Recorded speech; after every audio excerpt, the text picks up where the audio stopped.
Hey, ladies and gentlemen, KocoSports.com proudly presents Wrestle AM. It's half wrestling show, half morning show, pretty much all BS. And of course, you've got yours truly here, sexiest man of all Internet Wrestling Radio. It's like boom, boom, here's Sugar Room live from the RVA, Richmond, Virginia. Well, kids, great to be back here. If you're wondering why I'm dressed like this, it's because it is just fucking hot. I mean, we're in the middle of a heat wave out here in Central Virginia. Thinking earlier this week, temperatures got up in the upper 90s. The heat index pushed up to 110 degrees in some places. It finally cooled off into like the mid 90s today, but it did hit the 90s again. It's just been hot, so I've dressed down a little bit. That I just wanted to show off the delts, you know. All right, anyway, but glad to be back here for another episode of Wrestle AM. Now, before we get started here with the Cruiserweight Classic, and we're going to talk about that in a second, but I do have some breaking news here. Now, if you did not see the buzz on Facebook, on YouTube, on Twitter, well, allow me to be the first one to tell you about, are you ready? Lucha Underground Season 3. It has just been announced. It was announced today right around noon that Lucha Underground Season 3 is going to premiere on Wednesday, September 7th at 8 o'clock Eastern on the El Rey Network. And that's not all. They're going to have, are you ready for this? 40 episodes in Season 3. Now, they just wrapped up taping, I believe, this past week over in Boyle Heights. So if you have not heard that, I'm just fucking stoked to tell you that Season 3, we're not going to have to wait much longer. We're going to have to wait, actually, it will be a month from, let's see, actually, let's see how long we got here.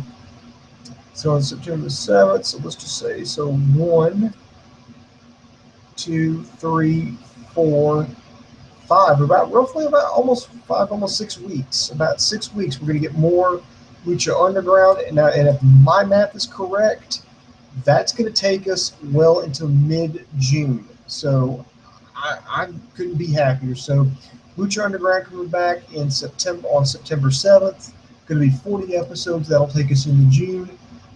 I'm hoping that hopefully by then they'll have at least a season 4 mapped out, and this thing can really pick up. So, but enough of that. I want to talk to you about the WWE Cruiserweight Classic. Of course, this week, week 3, they're still working down. Now we're in the 3rd week of the tournament. So now we now know 12 of the 16 competitors moving on to the Sweet 16. Of course, the first question I'm going to ask, and it's the first question to ask for every show, would you give the show a win, a loss, or a tie? I'm actually going to give it a win. I'm going to give it a solid win. So over here in the chat room, down here in the comment section, what did you give the show and why? I give it a win. I thought it was solid action. I was entertained. I really like the way they've got this tournament set up. All the matches are short, sweet, to the point. Every match counts. There's a reasons why they're not going to have people want to get disqualified or counted out. There's something on the line. We get to see some great talent from around the world. It's worth checking out. So I love the way I just love it. I absolutely love it. So first match we have here out the gate is Zack Sabre Jr. out of the United Kingdom taking on Tyson Dux from Canada. Now, one thing I did not know is Tyson Dux actually worked in the WWE at one point. Yeah, he blew out his knee, and I like the story they presented with him. He's in his late 30s now. I think he said it was about 38, 39. And this may be his last chance to kind of get back to the big time. I like that story. And then Zack Sabre Jr., I mean, this guy's got a ton of buzz surrounding him over in the United Kingdom. Very good technical wrestler, submission style that I love. And this guy says, you know, he's Harry Potter isn't the only wizard living in Britain now. And I like that. And what I liked most about this match is that Daniel Bryan was calling this. and he was talking about, oh, look at, a lot of the holds, a lot of the transitions that Zack Sabre Jr. was making, Daniel Bryan was pointing out, and it really gave me a bigger appreciation for this match and for Zack Sabre Jr.'s style. I really enjoyed that. I think it was a great idea to have Mauro Ranallo and Daniel Bryan do the commentary for this entire tournament, because you have Mauro Ranallo, who's just a solid commentator. He's gonna call the matches right down the middle. He's going to appreciate the athleticism. He's going to talk about the match. He's going to talk about the competitors. And then you have Daniel Bryan, who's been in the ring. He's actually been in the ring with some of these guys. He knows who a lot of these people are. He can appreciate a lot of their styles, a lot of their techniques. And I think it just really added to the show. Anyway, Zack Sabre Jr. got the win via submission with it kind of like if you remember the old Rings of Saturn that Perry Saturn used to do back in the WCW days. That's what it kind of reminded me of, but he got the tap out, a verbal tap out on that. Next, we move to Drew Gulak, taking on Harv Shura. This is, of course, Gulak representing the USA. Harv Shura, one half of the Bollywood Boys, representing India. This one, it was okay. I just think it was a little bit of a mismatch, like weight-wise. I know Shura is one of the lighter guys in the tournament. He's like, I think he was just under $150. But Gulak looking good. Of course, he wrestled with Evolve. I'm not a huge Evolve fan right now. I've been trying to watch a little bit more of it, try to get into it a little bit more. And Gulak's a mainstay on there, and for good reason. I mean, I think he's a phenomenal competitor. Gulak was a little bit aggressive in the match. Shira, I like that springboard moonsault to the outside. I like the controversy, not controversy, but the Gulak had Shira and a body scissors, and then Shira almost reversed it on him, like wrapping around the body scissors.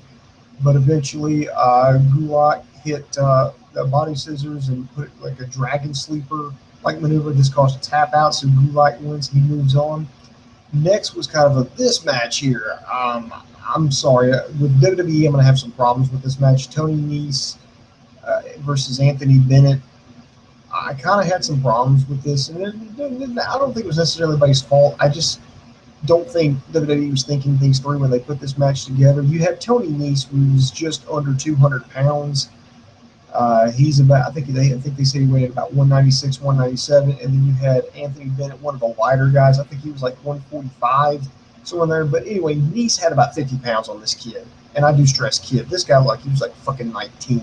Maybe he is, but Bennett, it was just a mismatch. I don't think Nese and Bennett were a good pairing for opponents on this.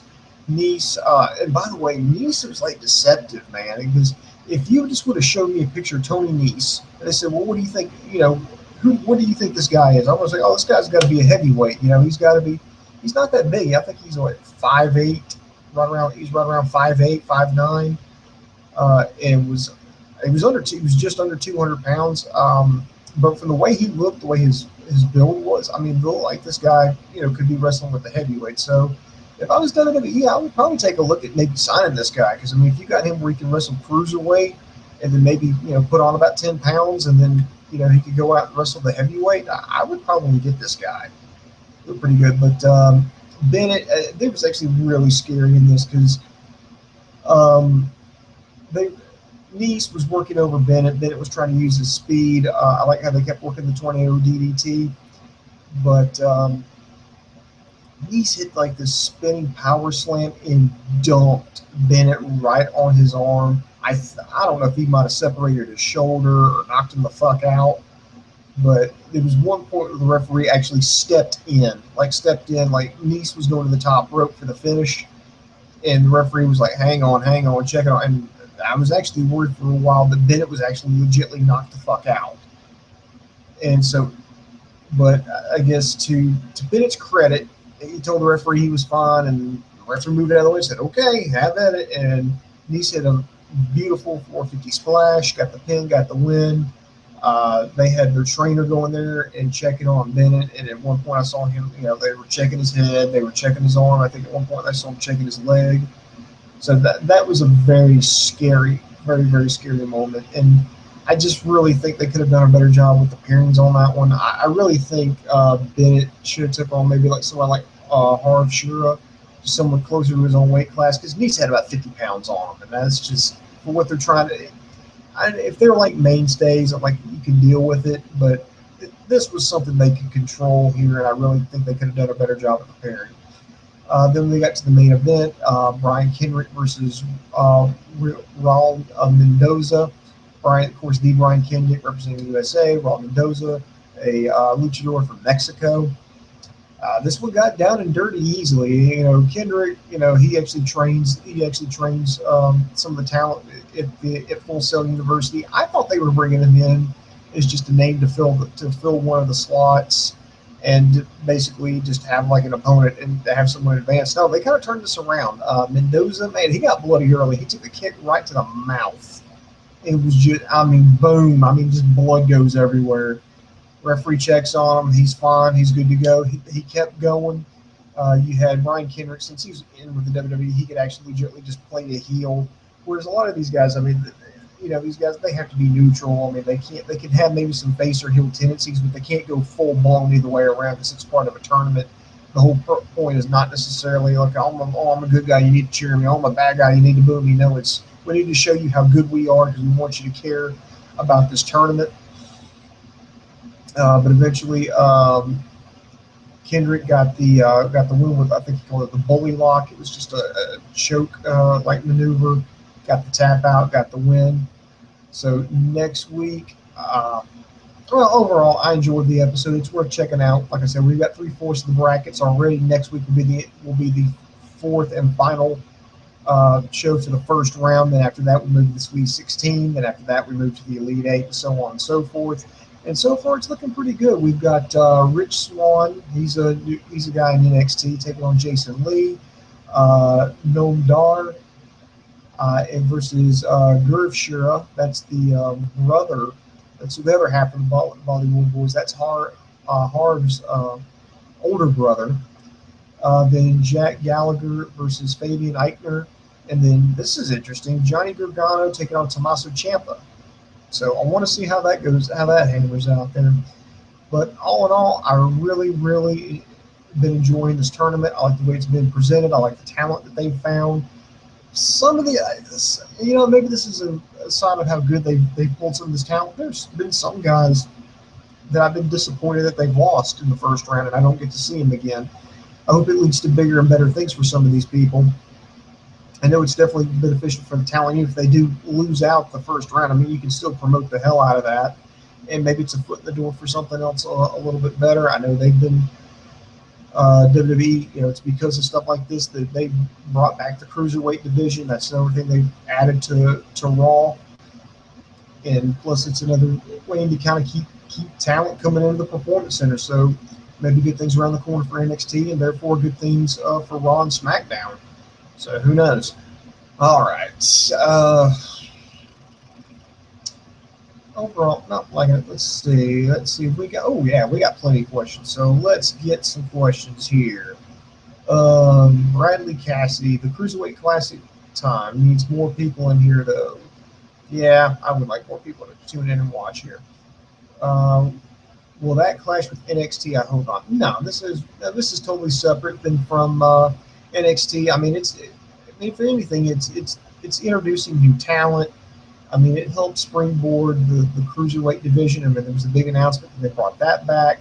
It's allowed WWE to scout some talent from around the world. So they've signed some people. I know they've signed Kota Ibushi. They've signed Grand Metalik. Hopefully, they're going to sign a few more. I think they've made offers to other people. I know Akira Tozawa is someone they made an offer to. I don't know if he's accepted or not.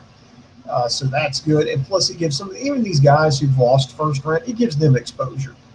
And it's going to help them make more money in the long run. So that's good. So, and you know, maybe we'll see these guys show up in NXT, then they'll go through the Performance Center, and then boom, they'll be superstars on the other end. Bradley Cassidy gives it a win. The first two matches were all right, but the last two were awesome. I kind of want a bit of storyline to go along with it, though. No, I don't think so. I think this is like, you know, kind of like March Madness. You know, you got your 32 teams going there. You got to have some ups. I wish they would have had some upsets in here. because you always got to have the Cinderella story. You got to have the dark horse. You got to have the the number one seeds that go all the way. You got to have stuff like that. Um, so no, I don't think you need to. This is one of those circumstances where I think less is more. Let the focus be the tournament. And as far as that goes, I kind of wish Zack Sabre Jr. versus Tyson Dux would have been the main event, because I really feel like that should have been the main event. I feel like of all the matches, that was the best of all the matches. I really enjoyed that one the most this past week. Let's see. I think Bennett got twatted. It looked like that happened. Yeah. And Bradley Cassidy's already got his predictions out. Okay. So, oh, hell with it. There's just Bradley's predictions. He's predicting Rich Swann, Noam Dar, Jack Gallagher, and Johnny Gargano get the win. So, I don't know. Let's find out. Let's hopefully find out. All right. I guess I'll wait for some more questions to come in. But in the meantime, I'm going to do some shameless self-promotion. The first thing I want to shamelessly self-promote is Dave Coco. And, you know him, you love him. But if you really want to show your love, go over to Amazon.com. You can, and if some of you follow Coco on Twitter and Facebook, you can find links to it there. But if you go to Amazon, you can actually pre-order his book, Operation Freak Show. I actually test read it for him. I made it about 7 chapters in, and I was like, yeah, Coco, I'm just going to have to pass on this. I had to check like spelling, grammar, stuff like that. It's, I will say this, it's not for the faint of heart. It's not for the easily offended. But it is good. It is good. The reason I had to quit kind of reading it one time was like a big factor with me, because I don't have a lot of free time to go around checking everything. But it was just basically the stories about these guys who put on luchador masks and they go around killing child molesters. It's vigilante justice. It's kind of like Batman, but they has no problem killing people, kind of.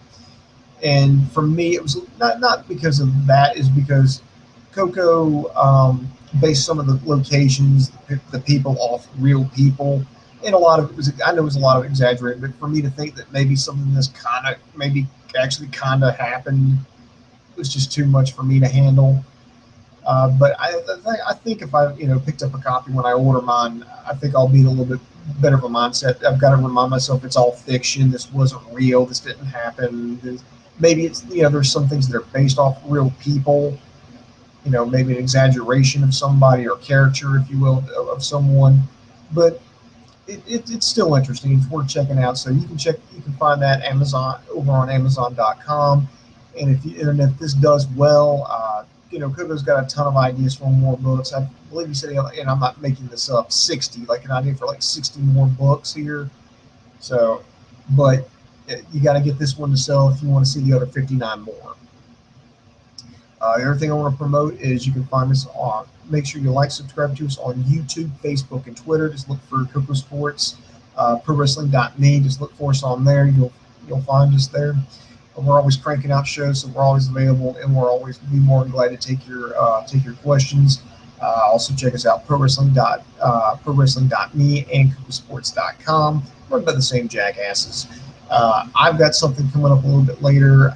I've been doing reviews of the wrestling subscription services. Basically for flat rate per month, they send you like a mystery box full of all the goodies. Well, I've been checking out a lot of those services, and I've finally got my last one. I had to go across the pond. I'll go ahead and tell you right now, it's a Slobber Knocker box. That was the last one that I had to review, and that box is in the mail. It's coming in from England. Should be here any day now, so I'm waiting patiently for it to go ahead and show up at my door. I know it's going to take a little bit longer because I had to come across the Atlantic. So I'm holding tight over here, and so that'll be my last one. And then the whole, I'll run the entire gauntlet. But if you want to check out what I've reviewed so far, just go to the blog section over on ProWrestling.me. You can find everything. It's a little bit towards the bottom, but you can find all my reviews there. I've reviewed everything. I've reviewed Lucha Loot, Pro Wrestling Crate, Wrestle Crate, Pro Wrestling Loot, High Spots, you name it, I've reviewed it. So be sure to go check that out.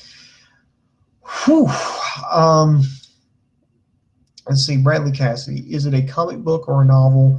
I'm friends with him on Facebook and saw a post, but couldn't find out what it looked like. No, it's an actual book. It's an actual novel. It's not a graphic novel. It's not a comic book. It's an actual, novel. No pictures, just you read from left to right, top to bottom. That's how that works. So now I don't know. Maybe that's something we could do in the future. I could probably talk him into doing like a graphic novel. Maybe if this thing doesn't work out, maybe I can talk. Yeah, it's a hell of an idea, Bradley. One hell of an idea, sir. So maybe I'll pitch that idea to him. So you know what? It looks like we're out of questions here. So that's going to do it for me. I'm going to tell everybody to keep it locked down right here. We're going to have more shows coming out. We've got a SmackDown and Raw review in the can. We've got NXT review in the can. Of course, Battleground review in the can. We've got a lot more stuff coming up here, so stick with us here. So this is Booms for KocoSports.com. The rest of the Coco crew saying the boom just went bang, and I am out.